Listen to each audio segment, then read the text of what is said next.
warahmatullahi wabarakatuh. Perkenalkan, nama saya Anis Rianti, mahasiswa PPG dalam jabatan Angkatan 3 tahun 2023 LPTK Universitas 11 Maret, program studi pendidikan kimia dengan nomor peserta 201501335661.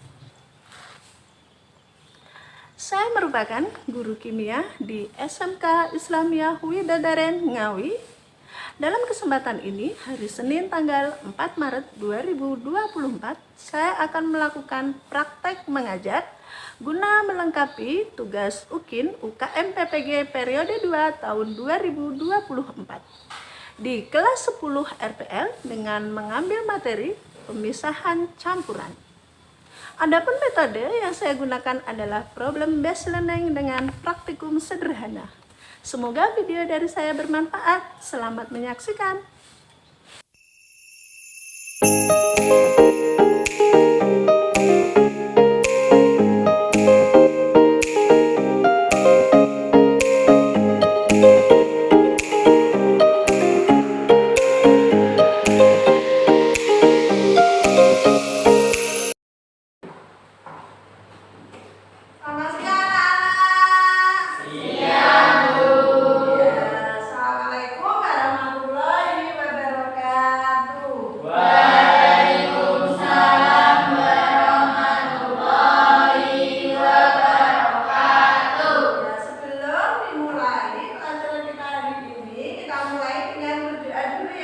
Silakan ketua kelas Tegar memimpin berdoa. Bentuk siap gerak. Doa mulai.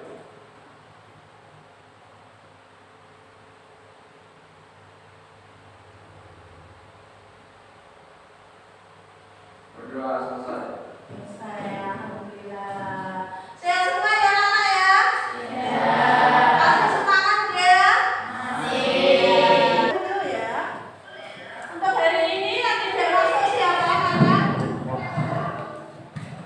Hari ini ada yang tidak masuk? Yang tidak masuk siapa? Satu, dua. Lengkap ya? Masuk semua ya? Semua ya? Alhamdulillah, sehat semua. Semangat, masih semangat dalam bersiap hari ya? Nah, jadi kita hari ini ke pelajaran kimia melanjutkan materi minggu yang lalu tentang klasifikasi materi, macam-macam materi. Kita masuk ke materi pemisahan campuran. Ya, kemarin kan materi itu dikelompokkan kan ada zat tunggal, ya kan? Ada senyawa, kemudian ada campuran. Dan kita ke pemisahan campuran. Ya, jadi tujuan pembelajarannya itu nanti ada 4. Yang pertama, nanti kalian melalui kegiatan praktikum dan diskusi peserta didik dapat menentukan teknik pemisahan campuran berdasarkan perbedaan ukuran partikel dengan kritis. Itu tujuan pembelajaran yang pertama kita nanti. Kemudian tujuan pembelajaran yang kedua, melalui kegiatan praktikum dan diskusi peserta didik dapat menerapkan teknik pemisahan campuran berdasarkan perbedaan ukuran partikel dengan mandiri dan kerjasama.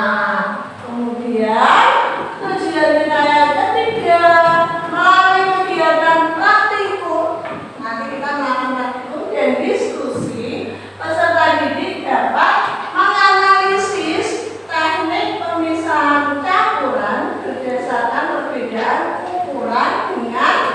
ukuran partikel dengan kritis. Kemudian tujuan yang terakhir, melalui kegiatan praktikum dan diskusi,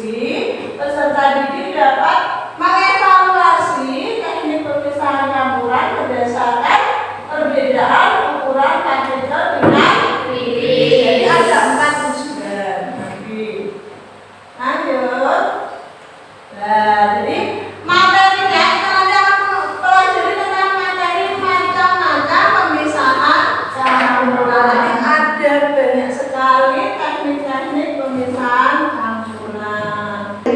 Materi itu yang sering kita aplikasikan dalam kehidupan sehari-hari. Ya, tadi kalian minum apa? Air apa? Air putih. Air putih murni. Terus ada yang minum? Itu udah campuran dengan gula. Ya. Terus ada lagi kalian minum apa? Kopi.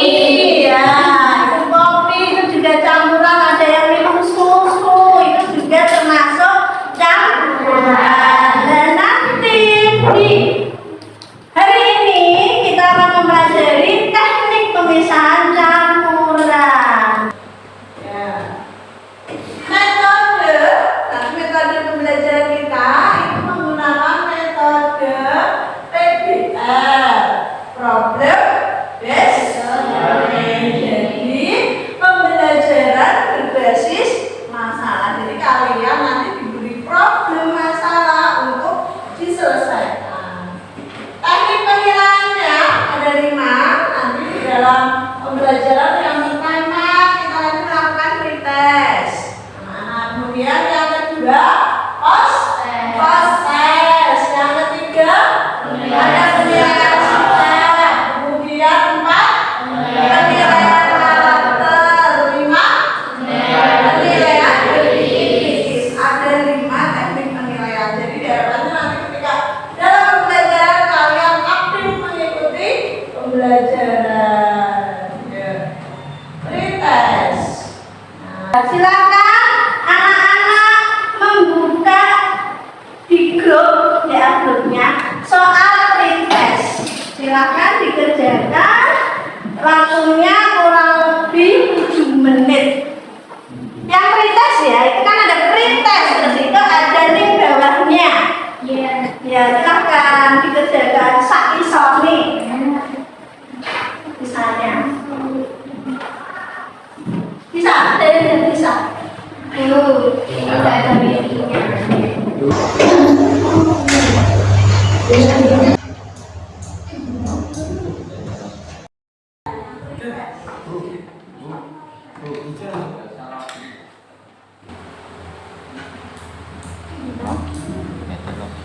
Login untuk melanjutkan.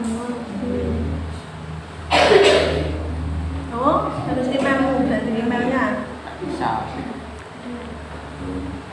Berarti emailmu jarang diaktifkan. Coba emailnya dinyalakan lagi. Diaktifkan lagi.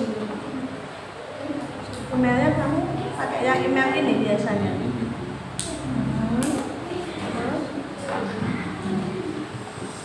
Oh, sampai lagi. Ada yang ini apa?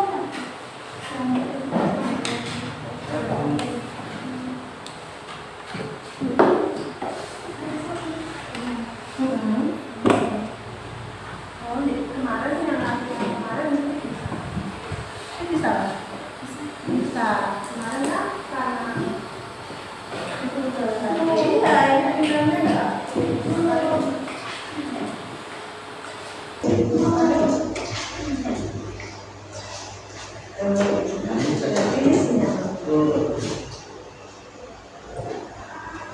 Kalau kalian sudah mengerjakan, kalau di Google Form nanti hasilnya langsung nampak. Oke, kita lanjutkan.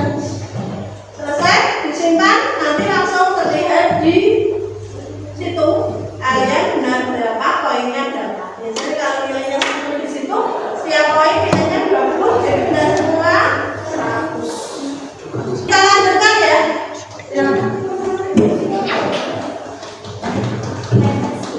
Oke, silakan kalian simak video berikut ini. Silakan disimak video ini. Kondisi air yang berbusa dan berbau membuat warga ini mengalami krisis air bersih sebab layak dikonsumsi. Namun meski air yang mereka terima tak layak, warga tetap Silakan dilihat. Suka ini tadinya kurang mungkin tuh harus lama-lama tak berbusa. kini untuk kebutuhan air bersih, warga mendapatkannya dari bantuan pemerintah sebanyak 2 tangki air untuk 6.000 orang harinya. Selain itu, warga juga kerap membeli air bersih dari Dari video yang ditampilkan tadi, nah tadi kalian melihat bahwa di dalam suatu daerah itu ternyata sumber air yang ada di situ itu keruh.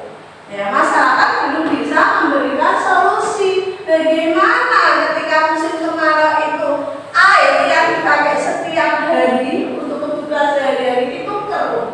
Ya, kemudian ada pertanyaan, pernah tidak kalian berpikir apabila pada musim kemarau kita kesulitan mendapatkan air, ada air yang keluar dari pompa air itu keruh, budak.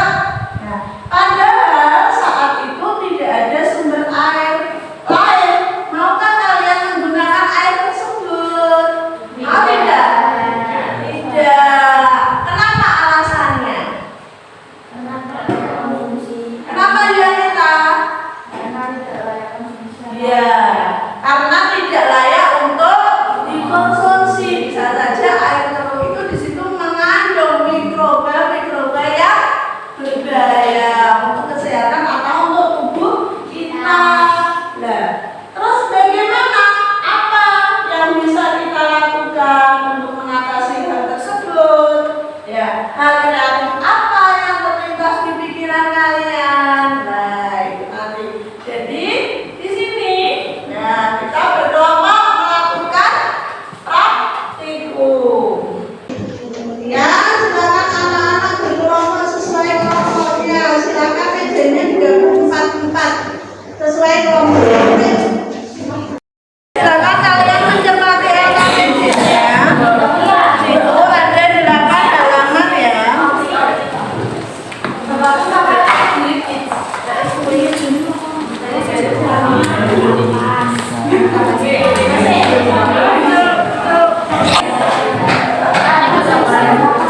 Itu lembar kerjanya.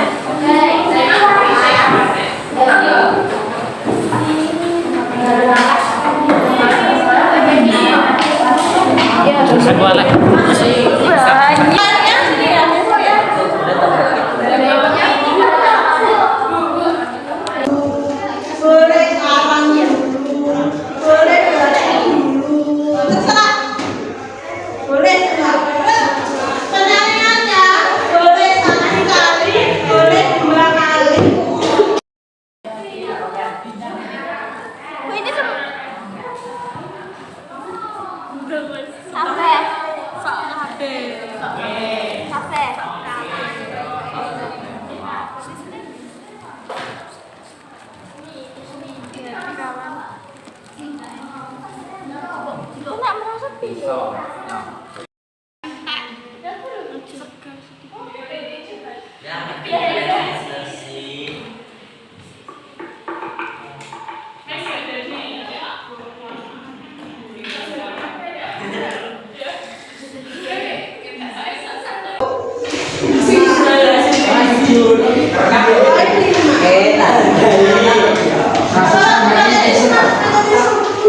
Mumpung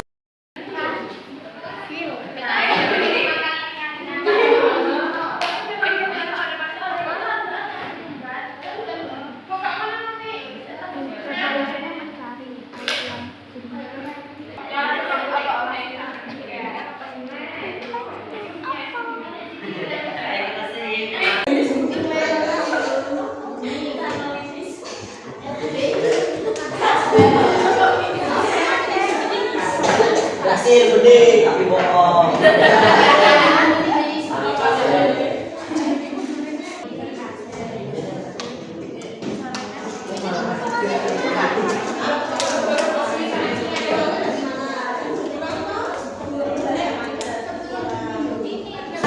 Boleh yang sudah siap presentasi dulu.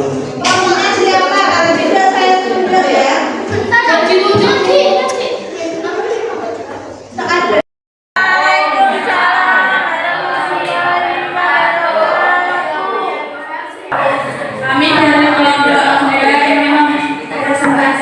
Kami dari kelompok 3 akan mempresentasikan penerimaan air mineral sederhana. Apa pokok di atas bagaimana solusi pemecahannya. Masalahnya karena air keruh dan baunya tidak enak, solusi filtrasi dan mencari air yang bersih. Apakah ada alat yang dapat digunakan untuk menjernihkan air yang membuat perusahaan berikan penjelasan tentang alat tersebut? Ada berbagai bahan yang bisa digunakan untuk menjernihkan air. 1. Wadah atau gelas. 2. Pasir. 3. Kerikil atau batu kecil. 4. Tisu atau tangan penjernih yang sederhana. Jika ada, tuliskan ya. Menurut saya ada.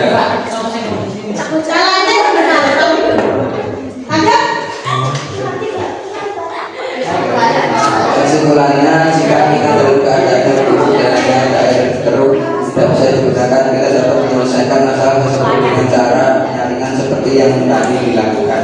Ya. Kemudian, ada pertanyaan sama lain, silakan bertanya. Boleh bertanya. Yang bertanya mendapatkan tambahan poin. Bagaimana cara kerja dari filtrasi?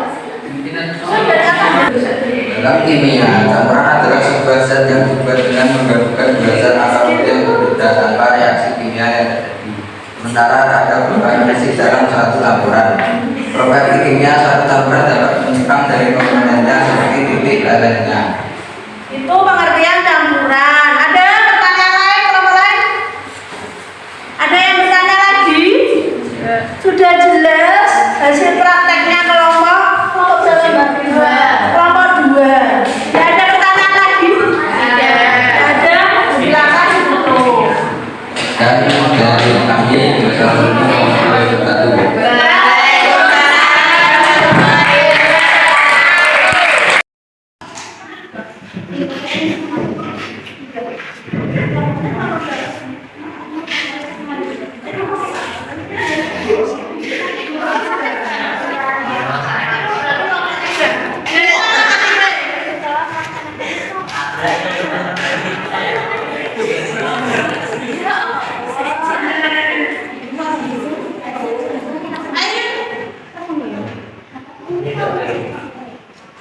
Assalamualaikum warahmatullahi wabarakatuh.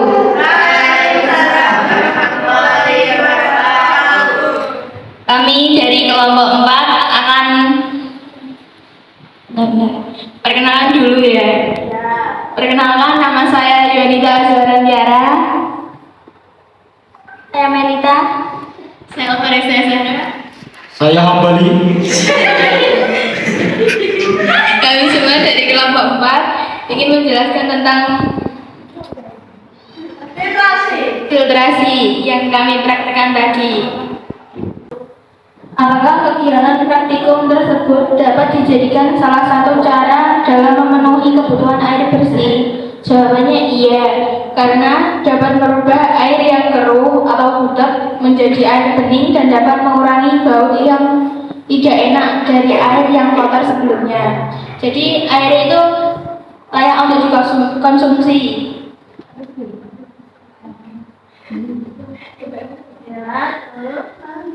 Apakah ada metode nomor 4? Apakah ada metode lain untuk menjernihkan air selain menggunakan alat penjernih air sederhana? Jika ada, tuliskan dan jelaskan. Jawabannya ada. Menggunakan saringan kain katun, teknik penyaringan yang paling sederhana dan mudah. Soal kelima, buatlah kesimpulan dari kegiatan percobaan tersebut. Kesimpulannya, kesulitan mendapatkan air bersih itu dapat diatasi dengan metode filtrasi dengan menggunakan bahan alami seadanya dan sesederhana mungkin. Silakan kelompok yang lain boleh bertanya. Silakan. Bagaimana cara memisahkan campuran yang memiliki perbedaan ukuran partikel? Perbedaan apa? Ukuran partikel. Bertanya satu lagi, silakan. Untuk cara penyaringan supaya air menjadi kental.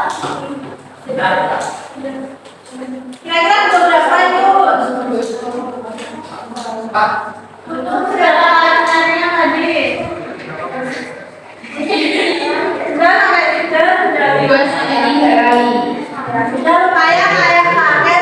juga tidak menurun karena air yang tenangan kalau orang banget ya mungkin bisa sampai 5 sampai 6. Nah itu anak-anaknya ketika kita gunakan untuk mencuci atau mandi dan sebagainya, tapi tidak belum kayak pakai kita gunakan untuk dikonsumsi menjadi minum. Ya, ada yang tanya lagi tuh Bang ya, kelompok ya, sekarang gitu. Sekian presentasi dari kelompok 4. Kami tutup dulu. Assalamualaikum warahmatullahi wabarakatuh.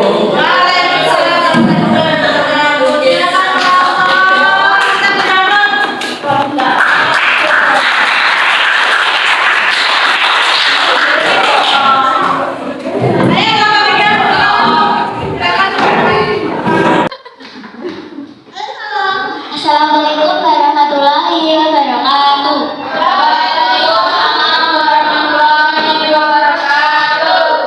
Kami dari kelompok 3 ingin mempresentasikan hasil diskusi kami yang berjudul tentang LKPD.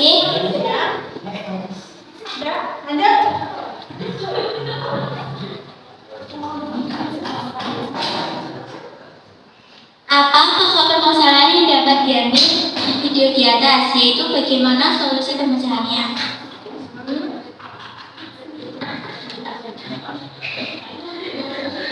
Karena air yang sangat keruh mengakibatkan tidak sehat untuk dikonsumsi. Bagaimana solusi pemecahannya? Melakukan penyaringan agar layak dikonsumsi. Apakah ada alat yang dapat digunakan untuk menjernihkan air? Merujuk metode pemisahan yang sudah Anda pelajari. Berikan penjelasan tentang alat tersebut. Ada alatnya: air sungai yang keruh, 2 kerikil, 3 kapas, 4 arang, 5 pasir, 6 botol bekas.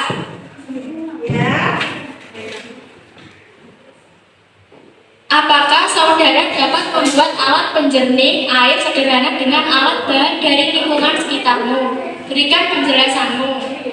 Menggunakan alat filtrasi, adapun bahan untuk alat filtrasi: 1 botol bekas air mineral, dan bahan alam seperti batu, arang, pasir, kapas, dan batu kerikil. Oke. Ada lagi yang disampaikan? Apakah kegiatan praktik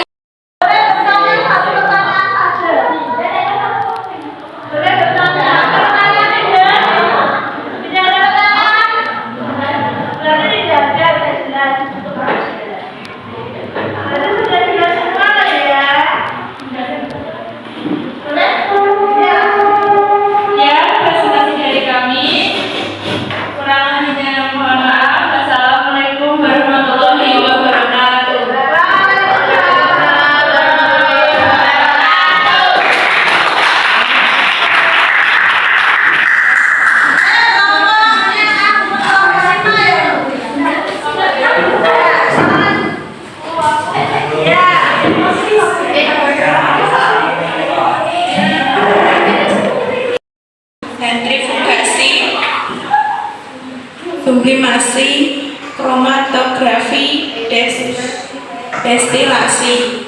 Oke, lihat tambahan lagi boleh? Apakah saudara dapat membuat alat penjernih air sederhana dengan alat bahan dari lingkungan sekitarmu? Berikan penjelasanmu. Kelebihan alat penjernih air yang menggunakan bahan alam atau bahan seadanya adalah ramah lingkungan, murah, dan memberikan dampak penjernih yang maksimal. Terima kasih, itulah presentasi dari kelompok kami. Jika ada pertanyaan, boleh ditanyakan. Dan presentasi dari kelompok 5. Assalamualaikum warahmatullahi wabarakatuh.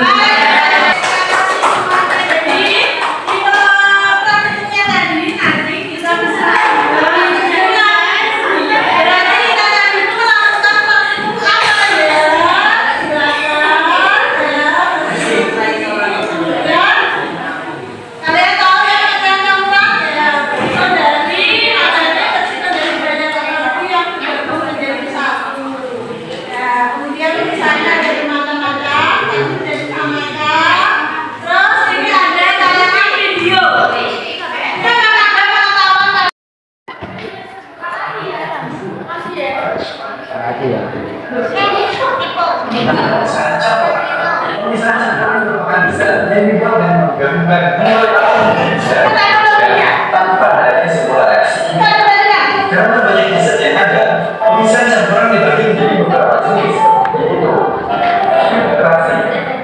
Filtrasi merupakan metode untuk pemisahan cairan dengan padatan. Proses filtrasi dilakukan dengan menggunakan filter atau terpasaring. Ini tidak dapat diatur berdasarkan perbedaan ukuran partikel. Contoh dari filtrasi yaitu pemisahan kelapa dengan santan atau pemisahan kopi dengan air. Dekantasi merupakan metode yang sama dengan filtrasi, yaitu untuk memisahkan cairan dengan padatan. Proses dekantasi dilakukan dengan cara membuat cairan secara perlahan sehingga padatan akan tertinggal di dalam wadah. Proses dekantasi lebih cepat daripada filtrasi, namun hasilnya kurang efektif karena ukuran zat padat masih lebih besar. Contoh dari dekantasi sampai jumpa. Ya, jadi di situ tadi dijelaskan, kemudian macam-macam teknik pemisahan campuran kalau dalam skala laboratorium itu semacam itu. Tapi kita melakukan dengan cara praktikum sederhana dengan alat yang sudah kita dapatkan dari lingkungan sekitar. Terus di grup WA dari kita mengirimkan dan ada campuran tapi bisa dibuka ya. Itu linknya sudah ada di grup WA. Silakan nanti kalian membaca. Kemudian silakan dibuka prosesnya. Insya Allah bisa dibuka semua. Di grup WA ada proses kemudian link. Waktunya mengerjakan 2 menit. Cukup karena soalnya dimasuk. Oke. Cukup. Silakan.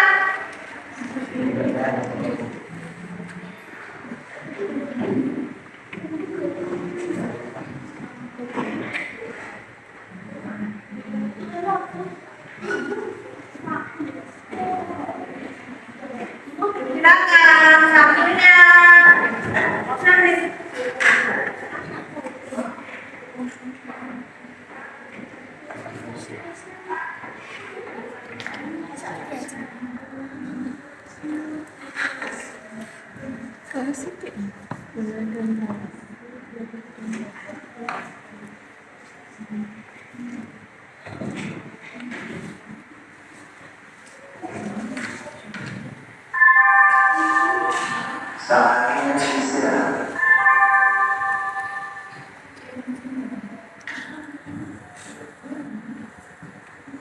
Soalnya 5, silakan dikerjakan. Waktunya 3 sampai 5 menit. Mbak, ini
kemudian kita nanti ya.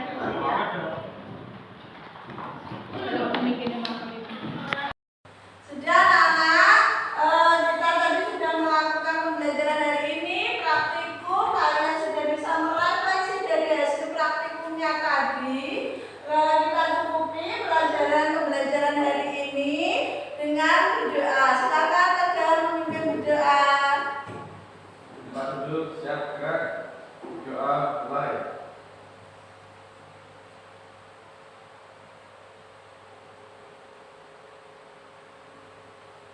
Doa